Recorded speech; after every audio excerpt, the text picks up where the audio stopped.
Well, Malaysia is in the international spotlight as it is set to host the 47th ASEAN Summit.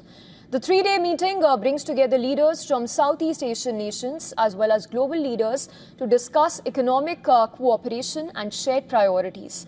East Timor has formally joined ASEAN in the group's first expansion since the 1990s, and the integration of the region's youngest and poorest nation with just 1.4 million people is being hailed as a symbolic step towards regional inclusivity.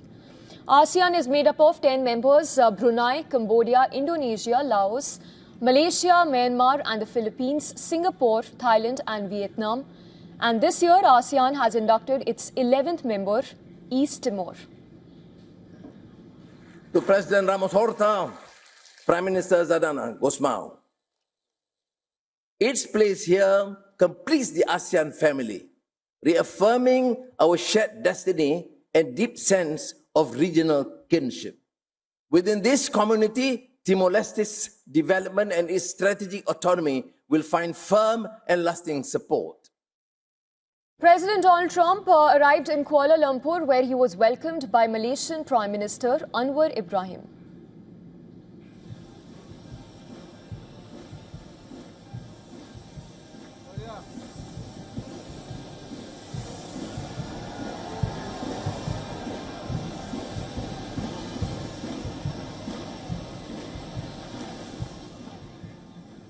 Top officials from China, Japan, South Korea and other key partners are also attending the summit, held under the theme Inclusivity and Sustainability. In fact, the gathering aims to strengthen collaboration on economic growth, environmental goals and regional stability.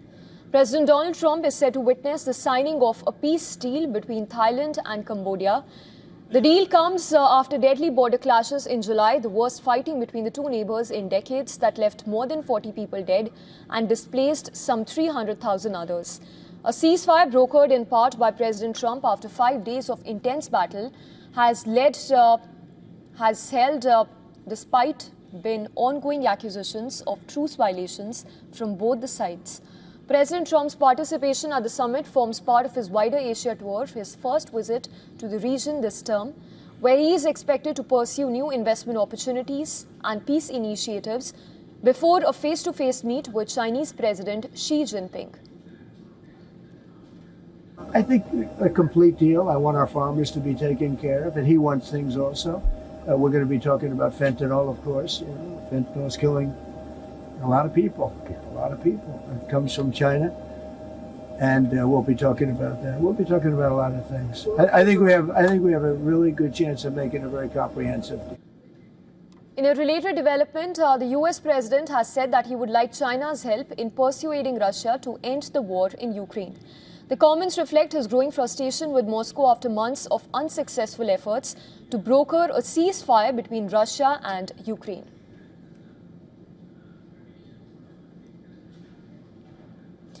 And joining us to discuss all that's been happening in Kuala Lumpur and what is expected to happen over the next few hours, we are being joined by Colin Chong Yu Keat from Kuala Lumpur. He's a Foreign Affairs and Security Strategist, University of Malaya. Mr. Colin, appreciate you joining us on the broadcast.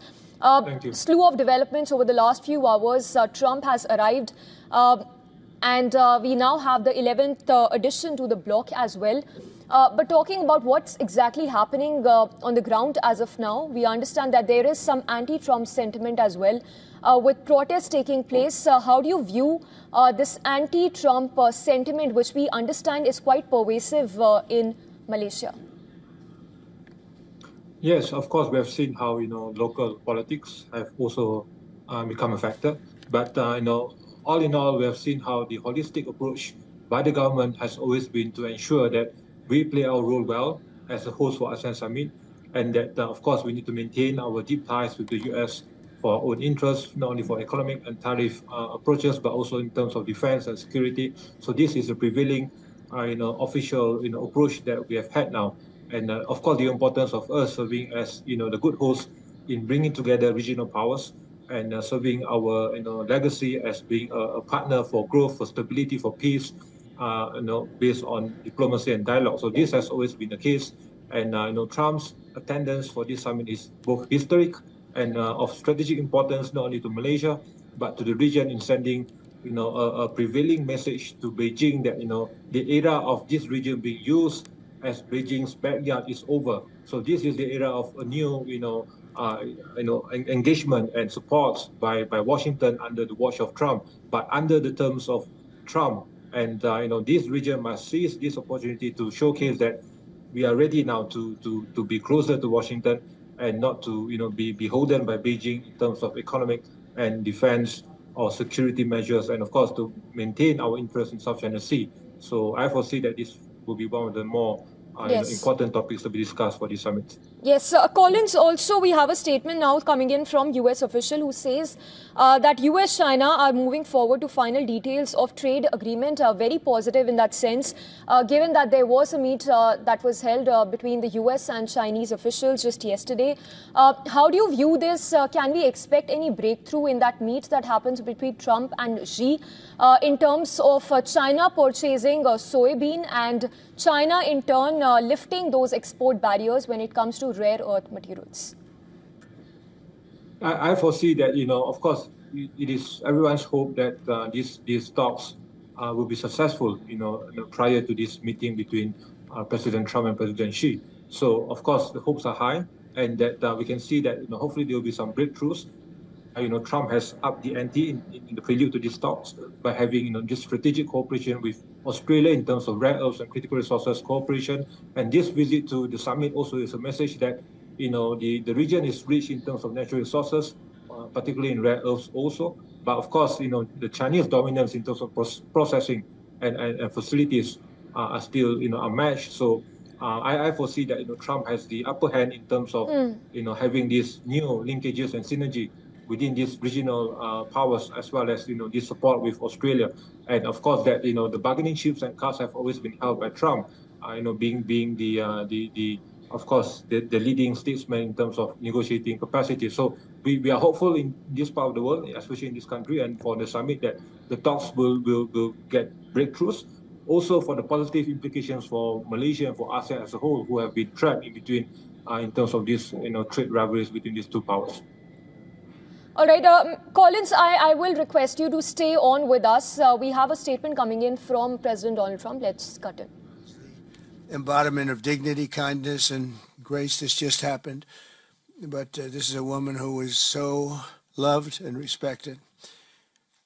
Today we honor the memory by bringing the blessing of peace to the nation she dearly loved. She loved this nation like few people love their nations. This is a momentous day for all of the people of Southeast Asia as we sign a historic agreement to end the military conflict between Cambodia and Thailand. And we're so honored to be involved in that. It was so important to me. Two great countries, but they were going at it.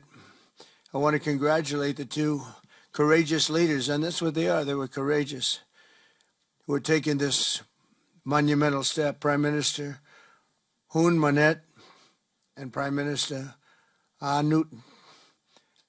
I also want to thank Prime Minister Anwar of Malaysia. I called him right at the beginning and I said, you have two countries that are fighting right next to you. We need a third place. We need a sort of a neutral place, right? And he was there, and I said to him, if we get this solved, I'm coming to your country. And I told the truth, didn't I?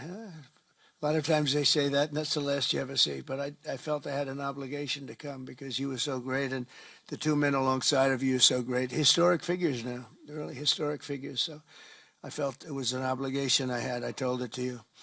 That was about a year ago, and all of this has taken place. It's been so beautiful to see. It had started, and there was a lot of killing. And then when we got it stopped very quickly in this case, some we did in 32 years. It took 32 years to get them stopped. They were fighting for a long time. This was very nasty, but it was stopped very quickly before it started. And the two leaders have great respect for each other. But the Prime Minister played a very important role in helping convene the two sides for discussions here in Kuala Lumpur. Earlier this year, an armed clash broke out along the border of these two countries.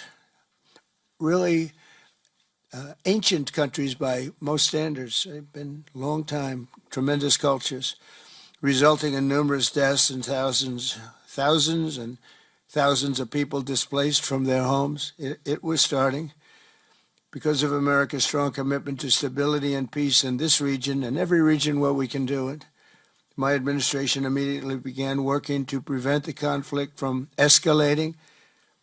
I held phone calls with both leaders. I was actually at Turnberry in Scotland when I did this.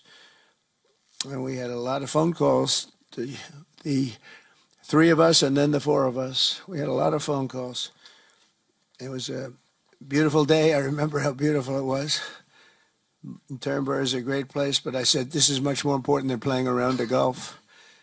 So we sat there all day long making phone calls, and it was amazing the way it came together very quickly. I mean, really very quickly. You caused me very good entertainment. I could have had a lot of fun, but this is much more fun for me than anything having to do with almost anything, because you're saving people and you're saving countries.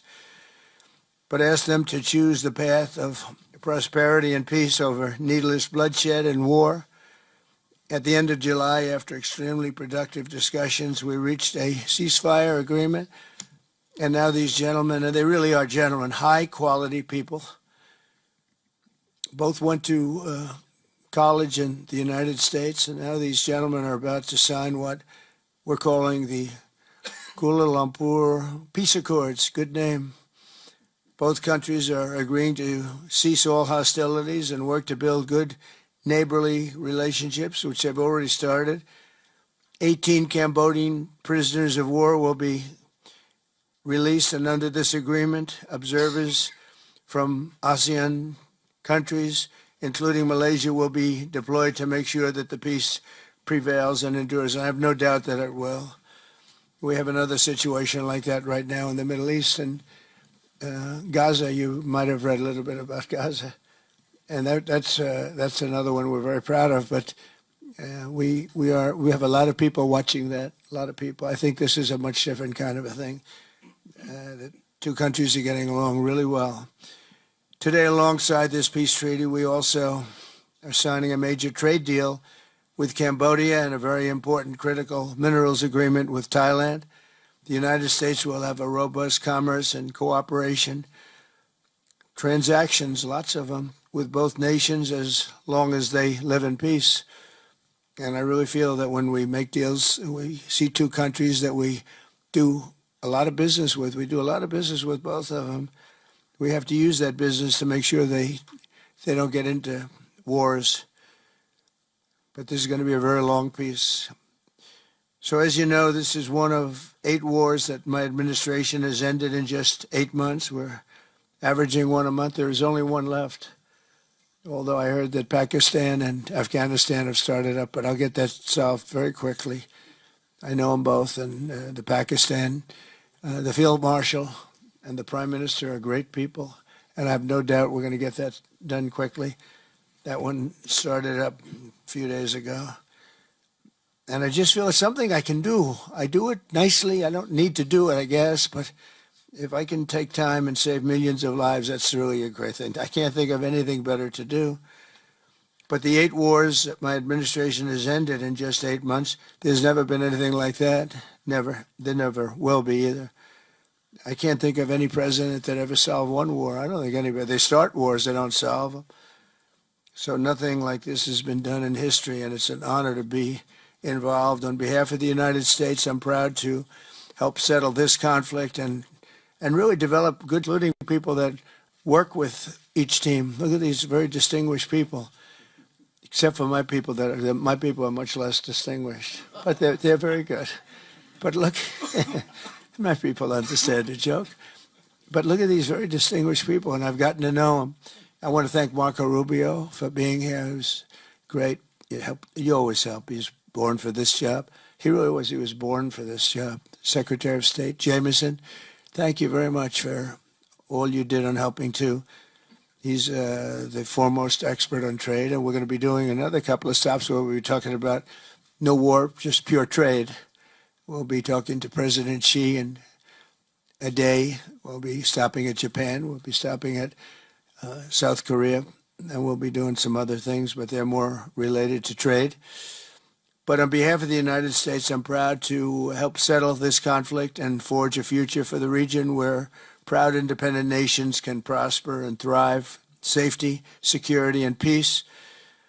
It's an amazing thing that's happened to the United States because a year and a half ago, we were a dead country. We were actually a dead country, and now we're the hottest country anywhere in the world. And when I called you, we were in the process of becoming hot. It's actually quite a while right now, but we were sort of on our way, and we had won the election big in a massive amount.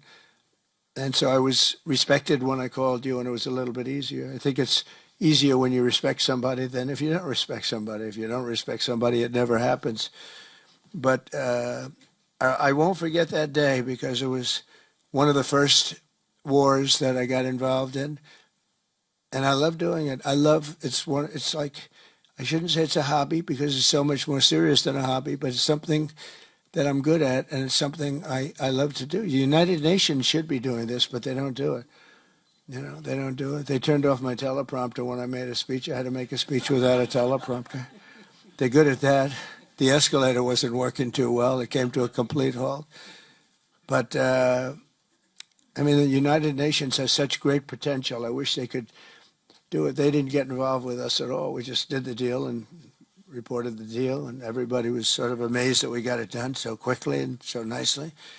But now I'd like to ask Prime Minister Anwar to say a few words, and then we'll hear from Prime Minister Hun Manet and Prime Minister Newton. And these are, I just have to say it for a last time, these are incredible men. The way they came together, the way they worked so hard, and we worked long hours. It was not long days because the days were few in number, but the hours were very long and very intense. There was a lot of intensity going on because there was a lot of shooting happening while we were talking. That brings it to a new level. And the three men sitting there should really be credited with having done just an incredible job for humanity. Thank you all very much. It's an honor to have worked with you. Appreciate it. Please.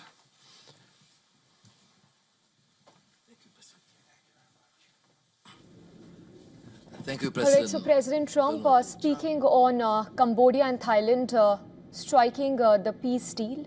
The extended peace deal is to be inked during the Asean Summit itself. We have Collins Chong Keat still with us. Let's take that across to Collins, who's on the broadcast with us. Collins, we just heard that statement from President Trump. Talk to us about how crucial is it for the US president in getting that extended ceasefire deal inked between Thailand and Cambodia so as to bolster his image as a global peace leader? Trump has always been known as a peacemaker. This is a fact that has not been appreciated that well in many parts of the world, especially in this region. And of course, for his role in getting this ceasefire between Thailand and Cambodia, this reinforces the notion that he has always been for peace, and he has shown that since early this year. And not only in this case, but also now increasingly in the case of Gaza and the Middle East. Of course, he has been trying so hard in the case of Ukraine, in Armenia.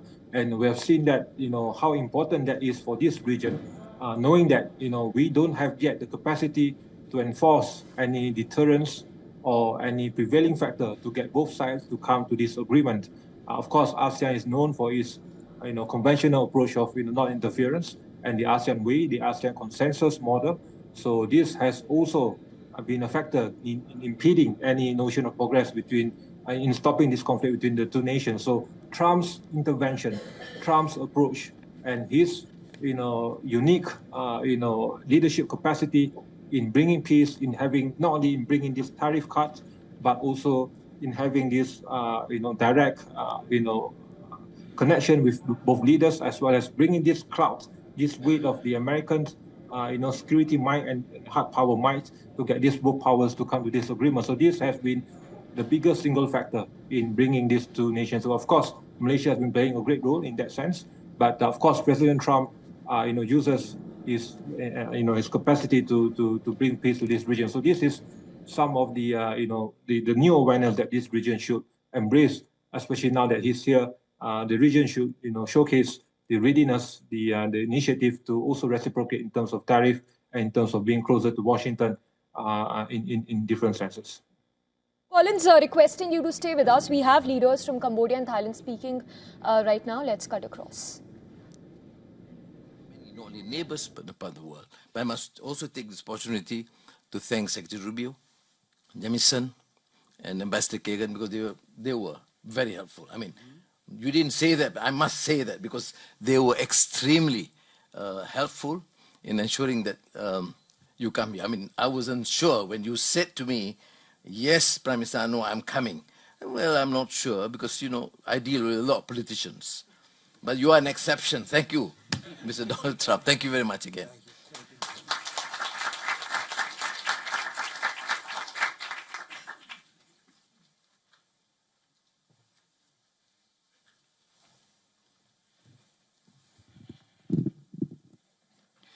President Donald Trump, Prime Minister Anwar Ibrahim, Prime Minister Anutin Chanvirakul, Excellencies, ladies and gentlemen. Today marks a historic moment, profound significance for Cambodia and Thailand, a day that reaffirms our shared conviction that peace is always possible when nations have the courage and wisdom to pursue it together. On behalf of the Cambodian peoples, I wish to express my deepest gratitude to President Donald J. Trump for his decisive leadership and steadfast commitment to supporting the lasting peace between Cambodia and Thailand, and for his tireless efforts to make it a reality. I also wish to convey my sincere appreciations to Prime Minister Anwar for his unwavering support and facilitation throughout this peace process until successful conclusions. I further extend my appreciations to my ASEAN colleagues, China, and other partners who have been supporting the ceasefire from the beginning. The principles that underpin this joint declaration are those that Cambodia holds dear. That no matter how difficult or complex our dispute may be, they must always be resolved through peaceful means in full conformity with existing treaties and international law. Cambodia reaffirms its strong commitment to fully and faithfully implementing these joint declarations and to continuing to work closely with Thailand and all our partners to ensure that this peace endures and brings tangible benefit to our peoples. We look forward to continued support and contribution of international communities and partners to fruitful realizations of the joint declarations. As we speak, I think our two commanders are discussing on the possibility of start of withdrawal, partial withdrawal of the first phase of our heavy weapons as an indication of our willingness to show that the execution of the joint declarations. At the same time, I strongly hope for the prompt release of our 18 soldiers on humanitarian grounds and as agreed in the joint declarations. Finally, recognizing your unwavering dedications and resolute effort to promote peace, and not only between Cambodia and Thailand, but also among other nations. And reflecting the gratitude of the Cambodian peoples, I have nominated President Donald J. Trump for the Nobel Peace Prize. And he, like I say, peace saves life. And this is the wish of our Cambodian people as appreciations for the President. So thank you very much, Mr. President. Thank you. Thank you, sir.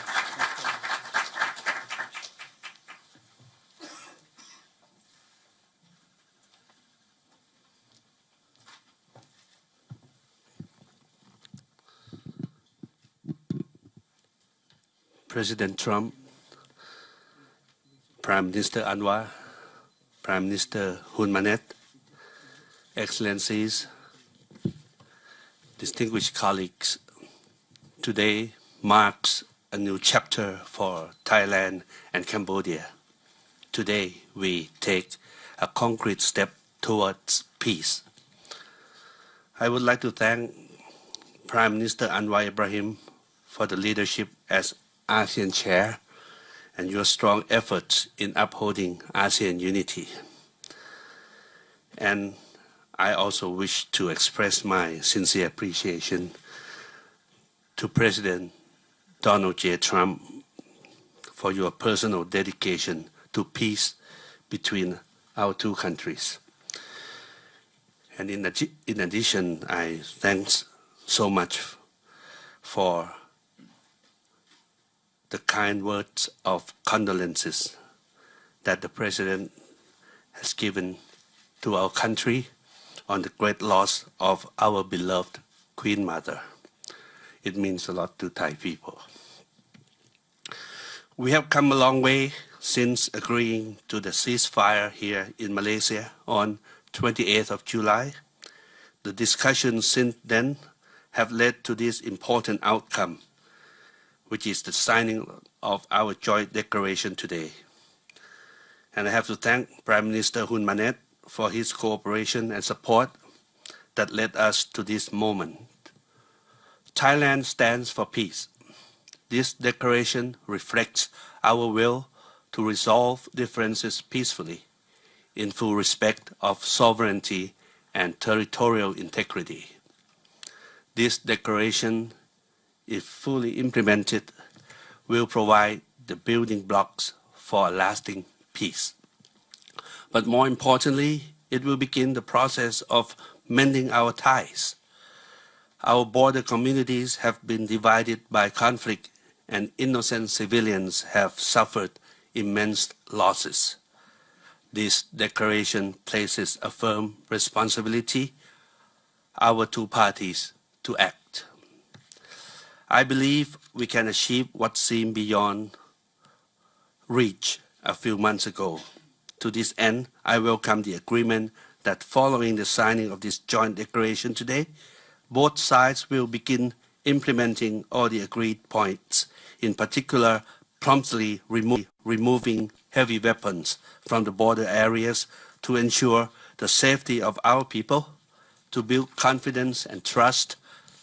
And Thailand will also begin the process of releasing the 18 detained Cambodian soldiers.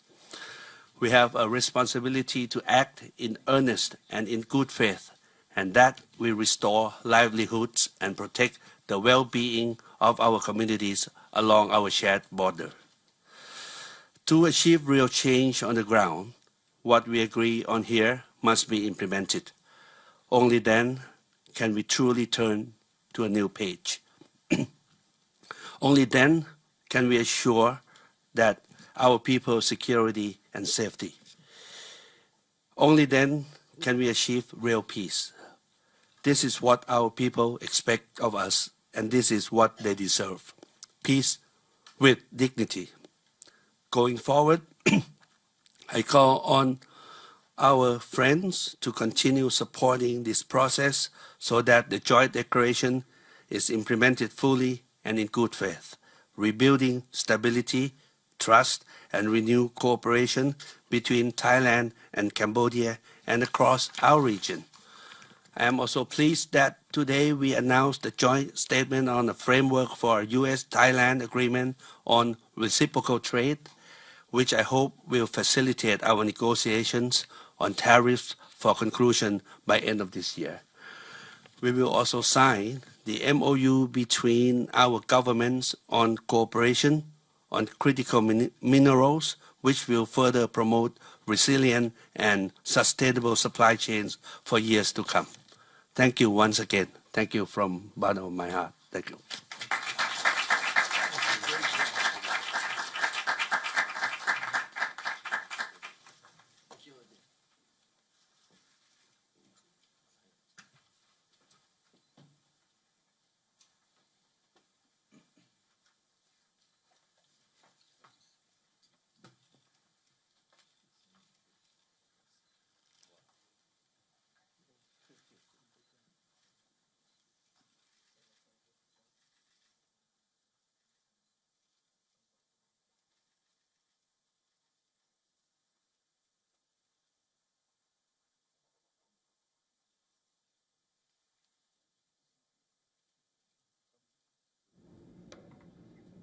And this is live from Kuala Lumpur, Malaysia. The leaders are signing the extended peace deal. This comes after The deal was struck earlier in the month of July. A part peace deal that was mediated by President Donald Trump.